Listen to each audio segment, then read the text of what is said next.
আমি ছিলাম, আমি এটা একবার ওয়ার্ড থেকে শুরু করে জেলা দপ্তর সম্পাদক হয়েছি, পরে এখন আমি কিছু থাকবো না। এটা হয়ে গেছে এখন পলিটিক্যাল ভায়োলেন্স, এক রাজনৈতিক পুনর্বাসন করছে। এই ওয়ার্ডের নেতারা কেন আপনারা নিউজে লেখেন নাই কমিউনিটি পুলিশের নেতা বাইকের মাধ্যমে বুদ্ধা বলছে না, এটা হাসি ঠাট্টার প্রতিষ্ঠান হয়ে গেছে। এটা এই কমিউনিটি পুলিশ, এই যে শহীদুল হক সাহেব তখন এটার জন্য উনি পদকও পেয়েছে। এটা রাষ্ট্রের একটা গুরুত্বপূর্ণ, চাঁদপুর থেকে তৈরি হওয়াতে চাঁদপুর একটা আইকন হয়েছে।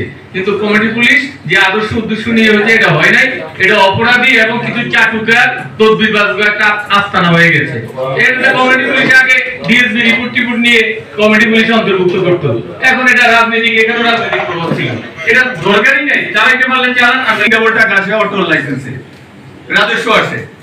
হ্যাঁ, আমি একটু বলি, এরপরে উনি এর থেকে অনুপ্রাণিত, এখন উনি ওই যে ইয়ে কি বলে ওটাকে, রিক্সার যে ব্যাটারি চালিত, ওটারও লাইসেন্সের আওতায় আনছে। ওটা কিন্তু ডেঞ্জারাস, ওটা ব্রেক নাই, অটোখানে তো অত ইয়ে নাই, যাত্রী নাই, ওরা ওই নাম্বার প্লেট নকল করে এই করে সেই করে ওই এখানে অটো যদি 2000 হয় এখন হলো 4000। এই জন্য আপনার আইন শৃঙ্খলার মিটিং এ বা প্রস্তাব দিবেন পৌরসভাকে, এর মধ্যে অন্য কালার আর ঢুকতে পারবে না পৌরসভায়। এই একটা পথ আছে, কারণ আমাদের রাজস্ব করার জন্য ভিন্ন পথ খুলতে হবে। তো আমি বক্তব্যে বলা উচিত ছিল যে আমাদের যে এই পরিবর্তন, এই যে ছাত্র আন্দোলন, ছাত্র জনতার আন্দোলন, এক সময় কোটা আন্দোলন থেকে এটা বৈষম্য বিরোধী আন্দোলনে যারা নিহত হয়েছে, এটা হয়েছেন তাদের প্রতি গভীর শ্রদ্ধা জানাচ্ছি, তাদের আত্মার মাগফিরাত কামনা করছি, এবং যারা আহত হয়েছেন তাদের দ্রুত সুস্থতা কামনা করছি। প্রিয় সাংবাদিক ভাইরা, আপনারা জানেন যে বৈষম্য বিরোধী ছাত্র আন্দোলনের মাধ্যমে একটি নতুন রাষ্ট্র গঠনের সুযোগ তৈরি হয়েছে, এবং এই রাষ্ট্র এবং সমাজ গঠনের ক্ষেত্রে আপনাদের বিশেষ করে সাংবাদিক ভাইদের ভূমিকা অপরিহার্য।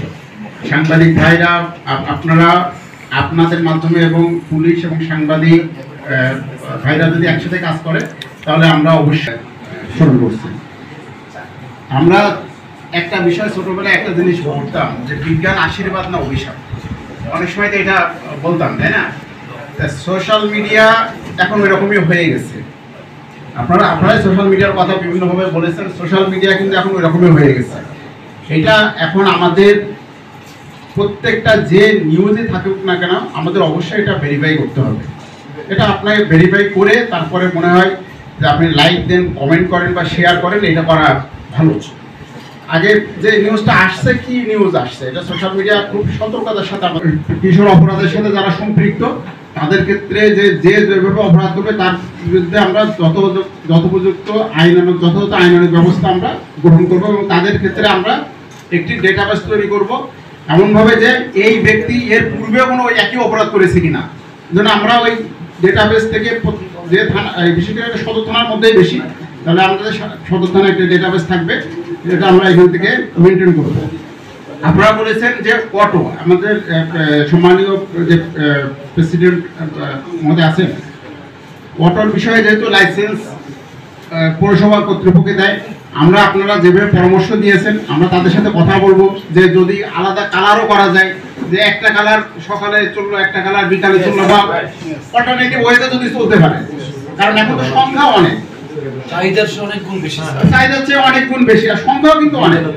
সেক্ষেত্রে দুই বেলা হয়তো 1 থেকে মনে করেন 15 তারিখ পর্যন্ত হলো লাল কালার বা একটা কালার চললো, আর তারপরে থেকে ও আবার সকালে গেল এবার বিকালে গেল। যদি এরকম ভাবে করা যায়, আমরা যথাযথ কর্তৃপক্ষের সাথে আমরা এটা কথা বলবো, তাহলে আমার মনে হয়, যদি একটা বিষয় দেখেন, এই আমার এই ছোট্ট একটা রুম, এই রুমে যদি আমরা যদি 20 জন বা 25 জন বা 30 জন যদি বসতে পারি, খুব সুন্দর করে কিন্তু আরামে বসতে পারি।